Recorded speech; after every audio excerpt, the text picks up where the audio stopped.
السلام عليكم ورحمة الله وبركاته. Allahu Akbar, Allahu Akbar. Allahu Akbar, Allahu Akbar. أشهد أن لا إله إلا الله. أشهد أن لا إله إلا الله. أشهد أن محمدا رسول الله. أشهد أن محمدا رسول الله. حي على الصلاة. حي على الصلاة. حي على الفلاح. حي على الفلاح. الله أكبر، الله أكبر. لا إله إلا الله.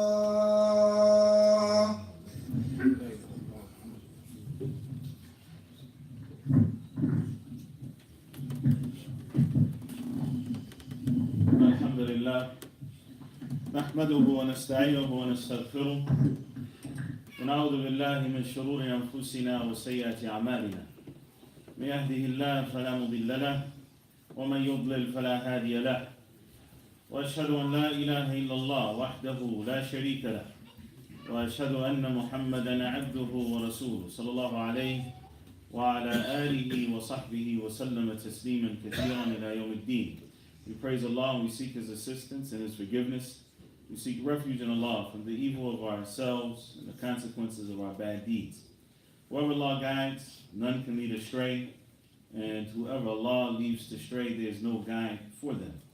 I testify that there is no true God except for Allah subhanahu wa ta'ala alone. He is peerless, He has no partners subhanahu wa ta'ala. And I testify that Muhammad ibn Abdullah sallallahu alayhi wa sallam is His slave and messenger. يا أيها الذين آمنوا اتقوا الله حق تقاته ولا تموتن إلا وأنتم مسلمون. يا أيها الناس اتقوا ربكم الذي خلقكم من نفس واحدة وخلق منها زوجها وبث منهما رجالا كثيرا ونساء واتقوا الله الذي تساءلون به والأرحام إن الله كان عليكم رقيبا. يا أيها الذين آمنوا اتقوا الله وقولوا قولا سديدا يصلح لكم أعمالكم ويغفر لكم ذنوبكم ومن يطع الله ورسوله فقد فاز فوزا عظيما. أما بعد فإن أصدق الحديث كتاب الله، خير الهدي هدي محمد صلى الله عليه وسلم، وشر الأمور محدثاتها وكل محدثة بدعة وكل بدعة ضلالة وكل ضلالة في النار. Brothers and sisters in Islam, today we're going to talk about jihad, and that's because jihad is a very important part of Islam. And it's a word that has been bastardized by, or in the English language, adopted and put into many of the dictionaries of English. And it's time for the Muslims to reclaim the narrative and not to allow people to tell us what our deen says, but to take our deen directly from the book of Allah subhanahu wa ta'ala, the sunnah of His Messenger sallallahu alayhi wa sallam. Allah Azza wa Jalla says in the Quran, وَالَّذِينَ جَاهَدُوا فِينَا لَنَهْدِيَنَّهُمْ سُبُلَنَا وَإِنَّ اللَّهَ لَمَعَ الْمُحْسِنِينَ.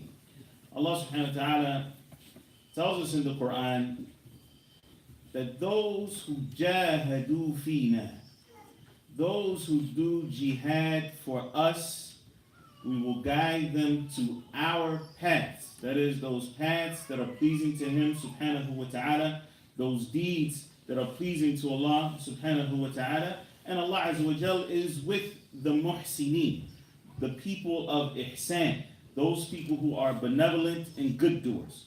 So Allah subhanahu wa ta'ala in this ayah has made one's guidance contingent upon jihad.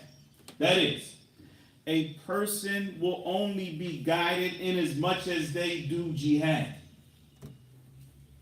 A person will only be guided in as much as they do jihad. But what does jihad mean? Does it mean that you go take whatever weapon you have and you just go randomly start killing people. That has never, ever been the meaning of jihad. Jihad means badl al-wus' wa-taqa fi sabilillah.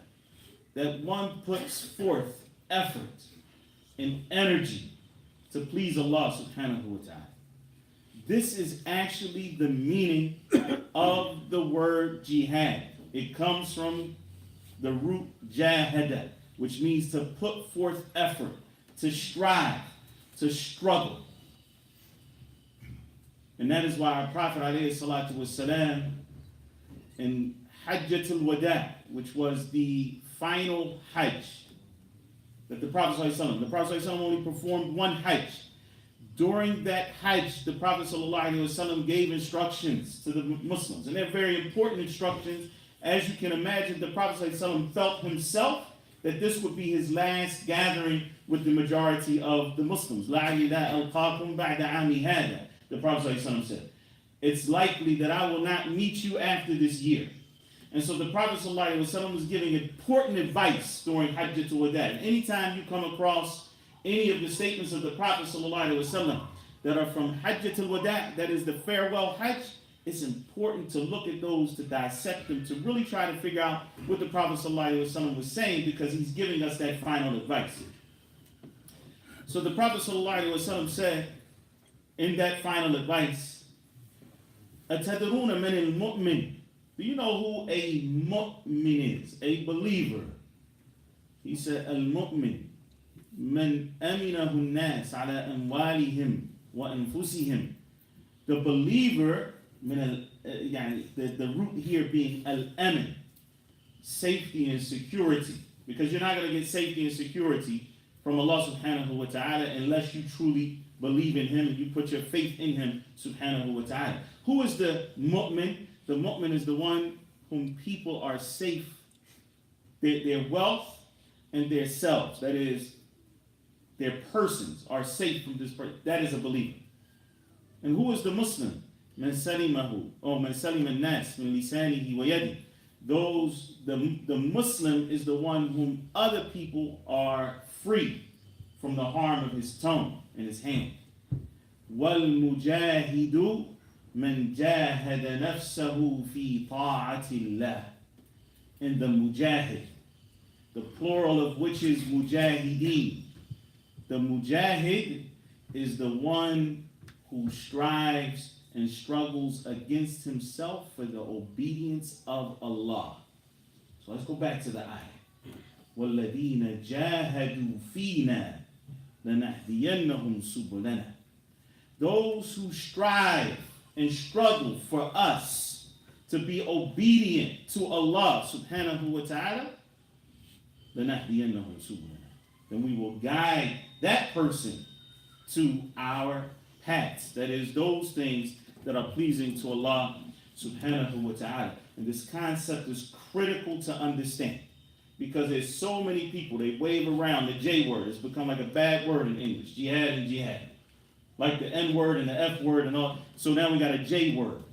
It's become ugly, and it's one of the most beautiful things that a person can do. And that is to strive for Allah subhanahu wa ta'ala. But what does that look like? What does it look like when we say that a person is striving? Well, it's like this. And here's the reality. You're only going to be as effective in terms of your dealings with the outside world. You're only going to be effective in as much as you can control yourself. So you are right now, you're in a struggle against yourself. If you win, Allah subhanahu wa ta'ala blesses you with Jannah. And if you lose, then the other is the alternative. You see, what does that mean? Allah subhanahu wa ta'ala said in the Quran, وَأَمَّا مَنْ خَافَ مَقَامَ رَبِّهِ وَنَهَى النَّفْسَ عَنِ الْهَوَى فَإِنَّ الْجَنَّةَ هِيَ الْمَأْوَى.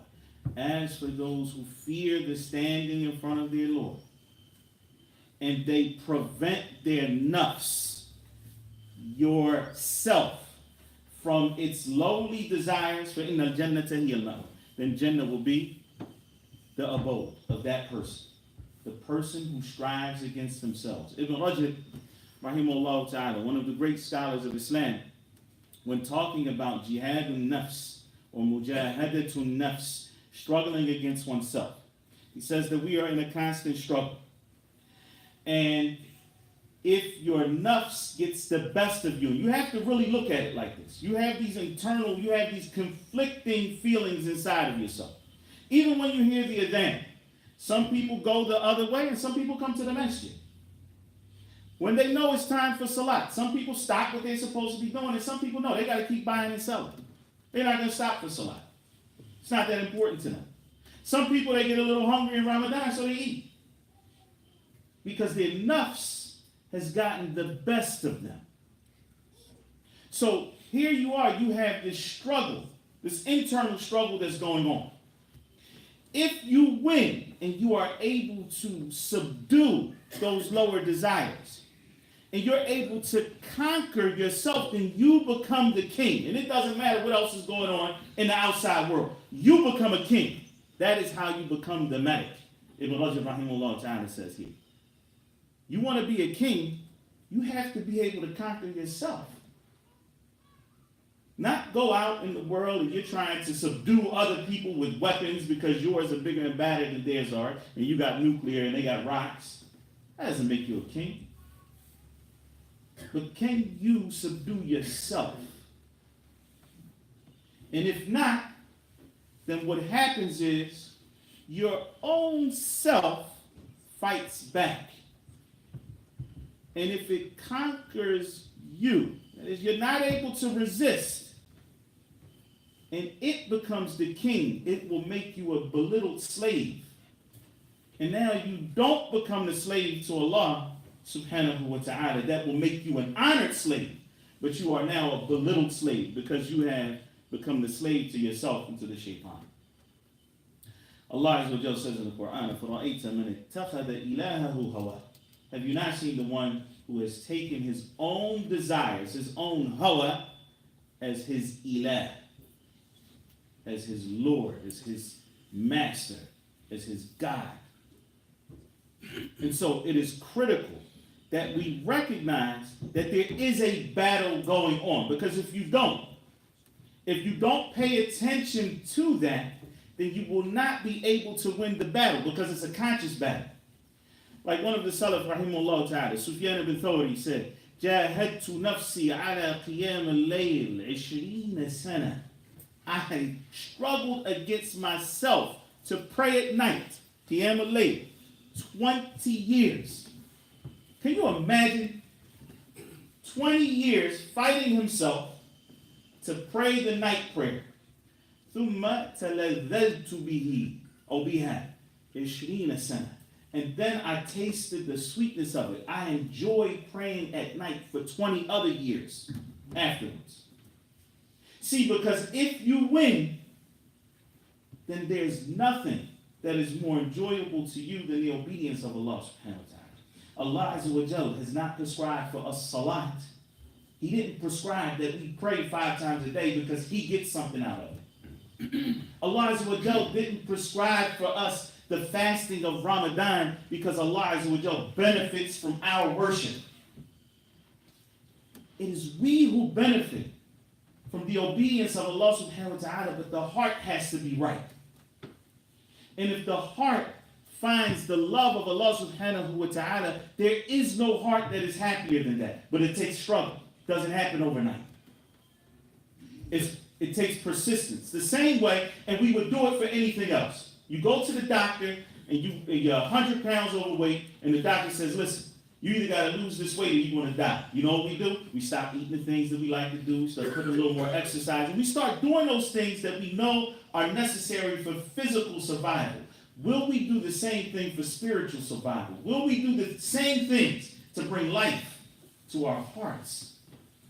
Are we willing to engage in that jihad that is really going to lead to our salvation and make us happy in this life, make us successful in the next life? It requires jihad. And this is why our Prophet ﷺ said, لَيْسَ الشَّدِيدُ بِالسُّرْعَةِ وَلَكِنَّ الشَّدِيدُ مَنْ مَلَكَ نَفْسَهُ عِنْدَ الْغَضَبِ.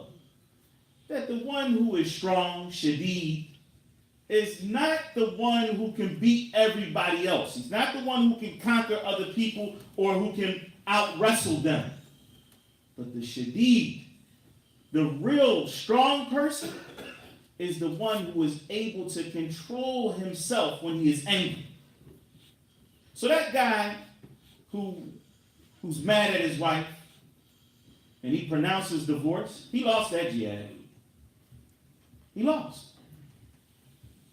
The one who's angry and so he hits his kids, and he lost.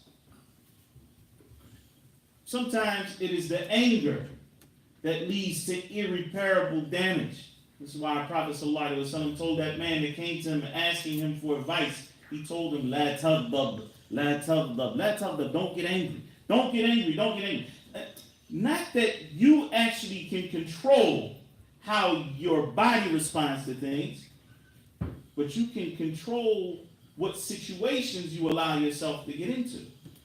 You can control how you handle it when your body begins to feel that way. And that is from the greatest forms of jihad.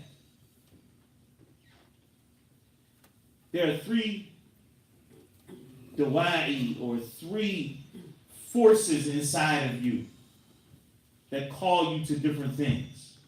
One that calls you to the way of shaitan.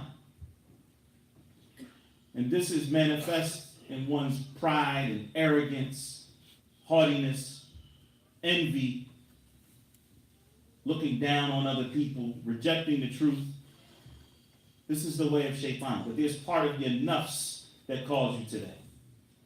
There's another part that calls you to be like a hayawan, like any other animal. And that is when you feel those desires kicking in, whatever they may be.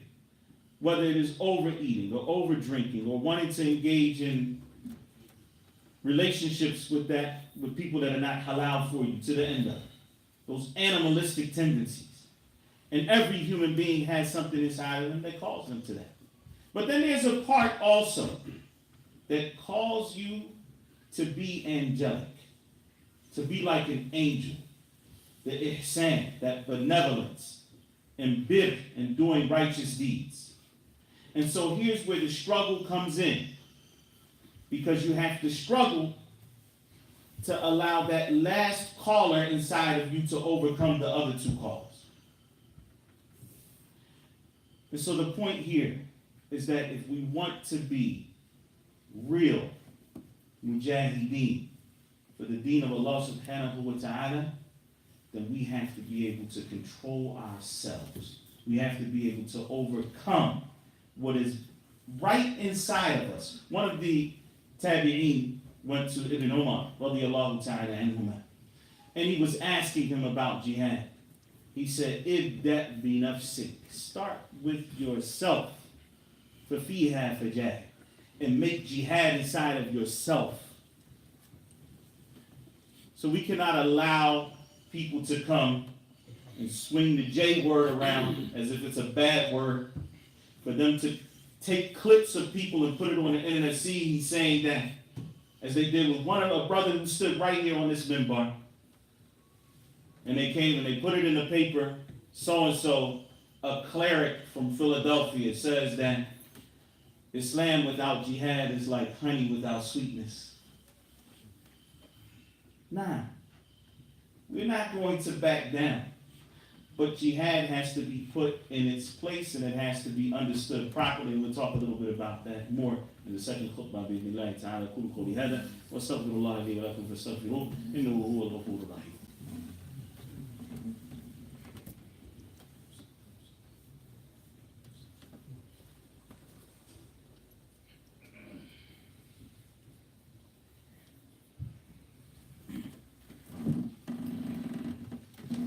الحمد لله رب العالمين واشهد ان لا اله الا الله ولي الصالحين واشهد ان محمدا عبده ورسوله بعثه الله رحمة للعالمين اللهم صل وسلم وبارك وانعم على نبينا محمد وعلى آله وصحبه أجمعين.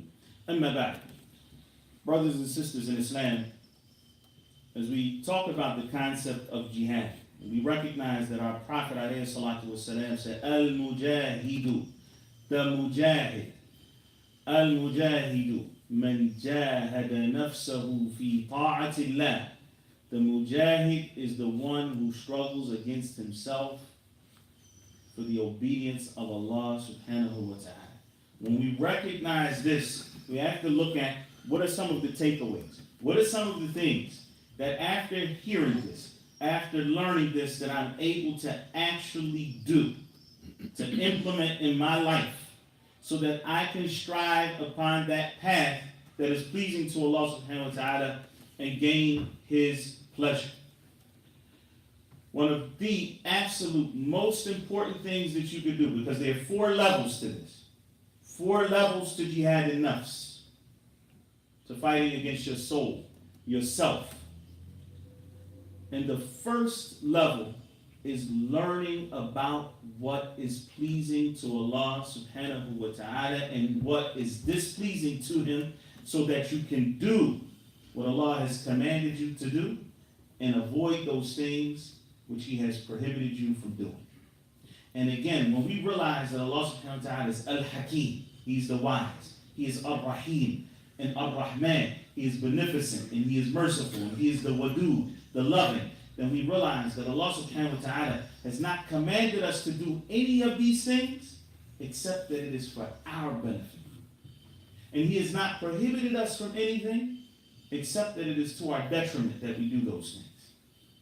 And so the very first part of striving against yourself in winning that battle is ilm, is beneficial knowledge. The second part is implementing that knowledge that you have learned. The third part is calling others to that knowledge. And this is actually, when jihad was used in the Quran, in the beginning it was used for this purpose. Allah subhanahu wa ta'ala told the Prophet sallallahu alaihi wasallam, وَلَا تُطِعِ الْكَافِرِينَ وَجَاهِدْهُمْ بِهِ جِهَادًا كَبِيرًا. And don't yield to the demands of the kuffar. They're telling the Prophet, stop this, stop all this dawah stuff, stop talking about there's only one God that deserves to be worshipped. وَجَاهِدْهُمْ بِهِ. Allah subhanahu wa ta'ala told the Prophet sallallahu alaihi wasallam, and make jihad with it, and with the Quran, jihad and kabiran, relentlessly. So in other words, don't stop, but keep giving this dawah. Keep calling them to Islam. And unfortunately, our idea of dawah in this country has become interfaith talks. You know, we go and we allow them to speak for 10 minutes and we speak for 10 minutes and then, mashallah, we've given dawah. That could be a form of dawah. But we have to take pride in the fact that Allah subhanahu wa ta'ala has blessed us with the deen of Islam, and that this deen, well, alhamdulillah, has the solutions to the problems that are facing mankind. Not just the problems that people living in low-income environments or Philadelphia or anywhere. Islam is the solution for the problems of humanity.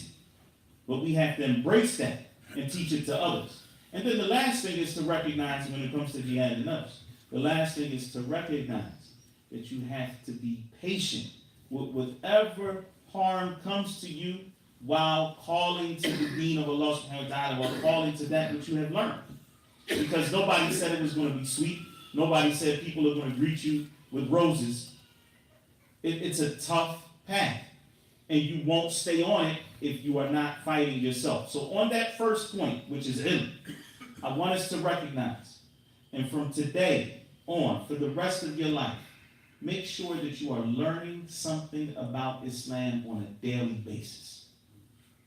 You see, subhanAllah, we in this society, but across the world, it's not just in this society, we encourage our children to go and study for 5 years at an institution or institutions in which we don't share their values. We don't even share the values that they have, but we put our children in that environment. Why? Because we want them to have a good career, right? We want our children to be able to sustain themselves, which is from Islam, by the way. Islam, the hand that gives is better than the hand that receives. So we're not talking about we shouldn't do that. But the issue is what? We encourage our children to do that. Encourage them to do good in school. So that what? So that they can have this career that deals with their physical survival. They need to be able to maintain themselves, to maintain families. So they go. 4 years, 5 years, systematic study, systematic programming of the brain. Are we that keen that they learn Islam? Do we put them in the environments where they can learn what life is about? Life is not about you going and getting a degree and having a career and having some kids and buying a house and a nice car. The one who determines what life is about is the creator of life. The one who created life. The same way that a person starts a company. He tells you this company is for such and such. Person buys a building. I'm designated this building for such and such. Who is it that determines what life is about? Not you, not me, but the one who created life. And so part of what we do on a daily basis has to be to learn more about what Allah subhanahu wa ta'ala wants from us, because that's what's better for us. And to push our children to do that as well. The reality is we live in an environment now, alhamdulillah, you can access Islamic knowledge on a daily basis, 24 hours a day. YouTube, for example, you can find anything you're looking for, good and bad. And on the right-hand side, when it comes up recommended for you, that'll show you where you're at. That'll show you where you are. So if recommended for you shows you Islamic lectures and learning about it, alhamdulillah. If it shows you something else, then you need to check yourself. Because you're looking at the wrong things. And you can take time on a daily basis, even if it's just in your commute. Take that time, 30 minutes, 15 minutes, to have a continuous education, to learn about the deen of Islam, because we put so much emphasis on the knowledge of this dunya, even though our Prophet ﷺ used to ask Allah subhanahu wa ta'ala, make dua to him, Allahumma la taj'al ad-dunya akbara hammina wa la mablagha ilmina. Oh Allah, don't make this dunya the greatest of my concerns or the majority of my knowledge. Do not make this dunya the greatest of my concerns or the majority of my knowledge. Most of us, Muslims, pride ourselves. If the Muslim is a doctor and he knows all about the internal workings of the human being, or he's an astronomer and he knows all about the cosmos, but what about the knowledge of Allah subhanahu wa ta'ala? And so it's important for us to strive to learn more and more every day, and that is a jihad. Because wallahi, there's going to be enough that pulls you away from that. The minute you start wanting to listen to an Islamic lecture, you're trying to learn more about Islam, or you're going to go to the masjid to learn more about Islam, trust me, something will come up. You'll get a phone call that you feel like you need to entertain. I can't really make it. It's too much. Yeah, once a week for an hour. Once a week for an hour. To sit down and learn to be Allah, that's a little too much. I got to do this, I got to do that. I got to spend some time with the family. Put in a little more extra hours at work, trying to save up, get that pension right. Learn the deen of Islam. Stop playing. Take the time that is necessary to learn, because that is going to be the first step of jihad. ربنا آتنا في الدنيا حسنة وفي الآخرة حسنة وقنا عذاب النار. ربنا اغفر لنا ولإخواننا الذين سبقونا بالإيمان ولا تجعل في قلوبنا غلا للذين آمنوا ربنا إنك رؤوف رحيم. اللهم اصلح لنا ديننا الذي هو عصمة أمرنا، وأصلح لنا دنيانا التي فيها معاشنا، وأصلح لنا آخرتنا التي إليها معادنا، واجعل الحياة زيادة لنا في كل خير والموت راحة لنا من كل شر، وأقم الصلاة.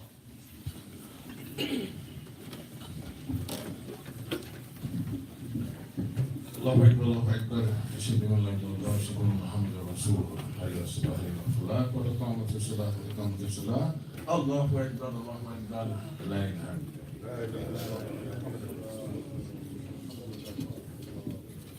So much. واعتدلوا سووا صفوفكم صد الخلل. Straighten the ranks to the best of your ability to fill in the gaps.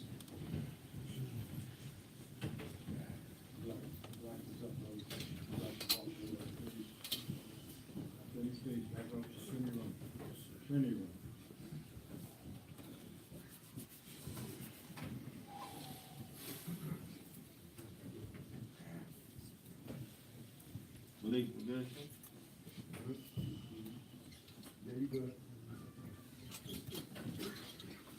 Allahu Akbar.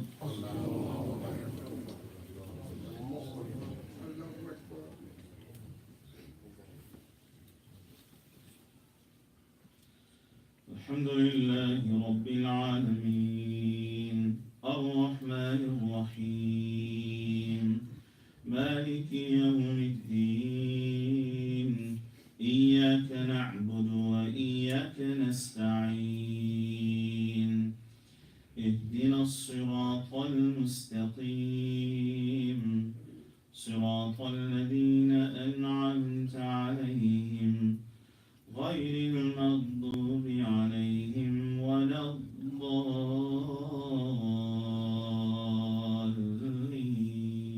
الضالين آمين.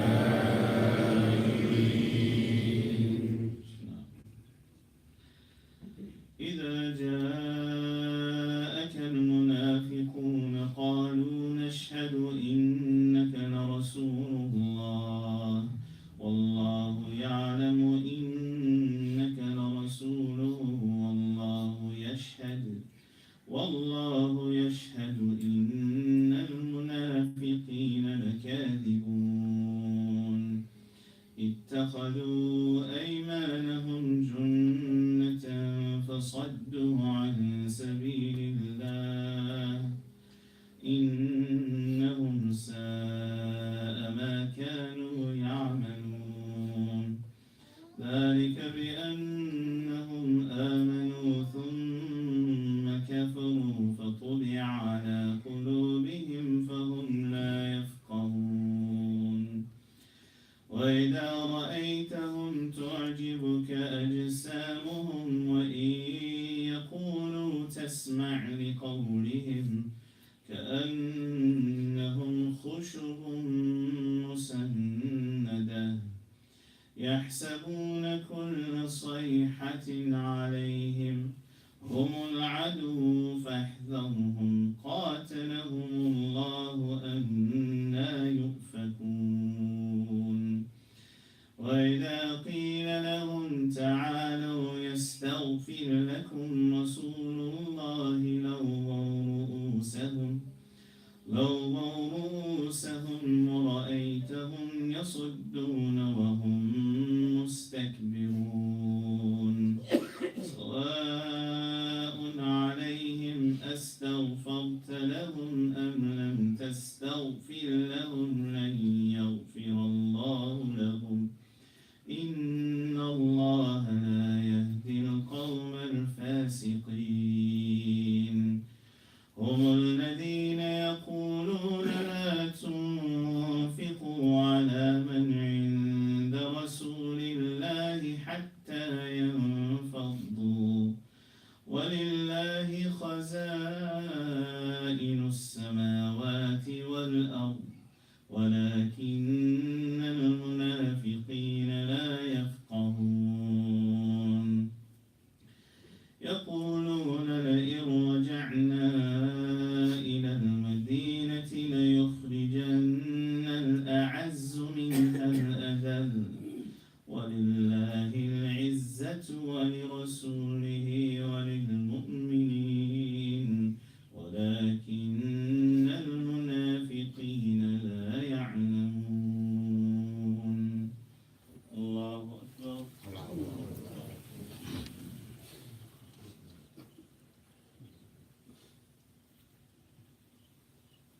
سمع الله لمن حمده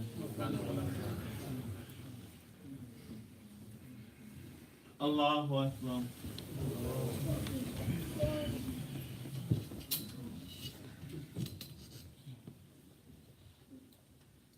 الله أكبر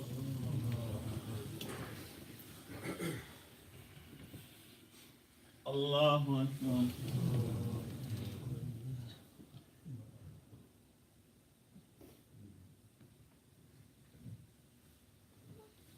الله أكبر. الحمد لله رب العالمين الرحمن الرحيم مالك يوم الدين إياك نعبد وإياك نستعين اهدنا الصراط المستقيم صراط الذين أنعمت عليهم غير المغضوب عليهم ولا الضالين.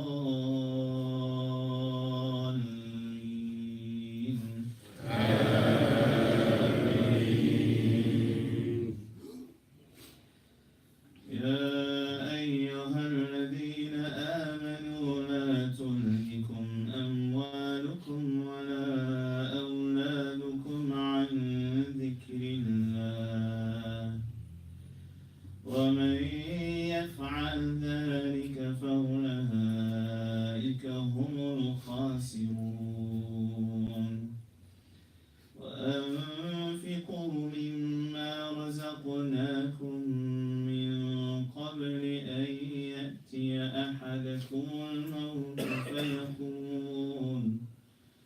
فيقول رب لولا أخرتني إلى أجل قريب فأصدق وأكن من الصالحين. ولن يؤخر الله نفسا إذا جاء أجلها والله خبير بما تعملون. الله أكبر.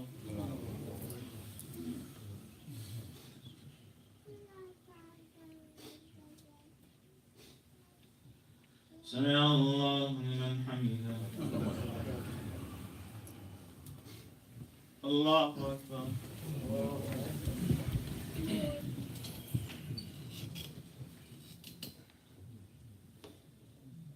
الله أكبر.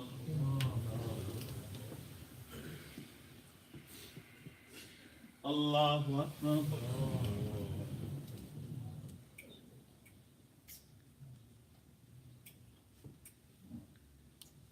الله أكبر.